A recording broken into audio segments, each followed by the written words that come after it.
All right. So, first of all, can you share with us what brought you here?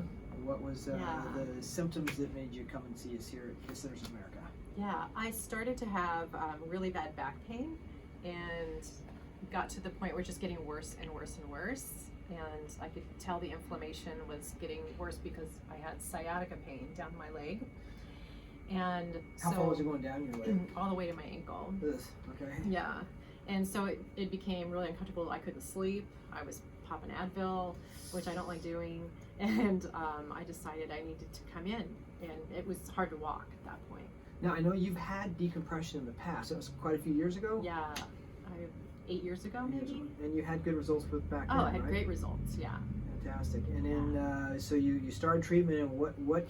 Tell us what decompression's like. How, I mean, is it comfortable for you? What's been your experience? Yeah, so I came in here and you told me how it works, and the whole idea of having oxygen and blood flow to that area that doesn't get it made total sense to me. And so because I have that L5S1 issue from my athletic life, from running, and so getting on the table and having decompression, I felt not instant relief, but I felt relief. It's very comfortable. It doesn't hurt. Kept it very low for me. So it was just a gradual process over time. And so I love it. And I'm a huge fan. And it took me about I think it was 8 visits before I felt like, okay, oh my gosh, I feel human again. Like I can actually function in society with no pain. Fantastic. And so your leg pain at this point is 0. How about that?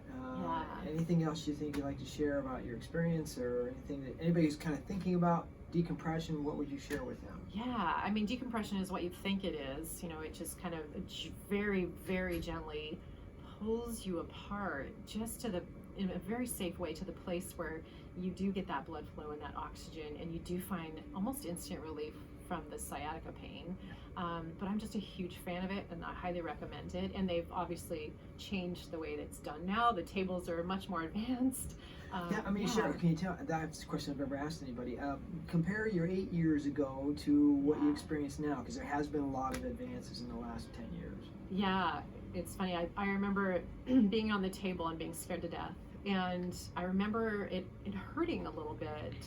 In the past. In the past. Not this time. Not this time at all. Yeah, it doesn't hurt at all. But I think it's because of the technology now and how much they were able to control back then and not able to control, I should say. And so now there's way more control over what you can do for each patient depending on their pain level. And so my experience back then, I loved what I got out of it, but it wasn't a fun experience. Interesting. So, and I will share that is something that definitely has advanced. The technology, the actual gear mechanisms are much more subtle. There's much more ability for us to control variances, frequencies, and all sorts of things. And that's absolutely something that has advanced. So thank you for bringing that up. That's a fantastic thing to express and share with people. So thank you so much for taking your time and doing this. And you're welcome. Thank you. Have a great day. You too. Thank you.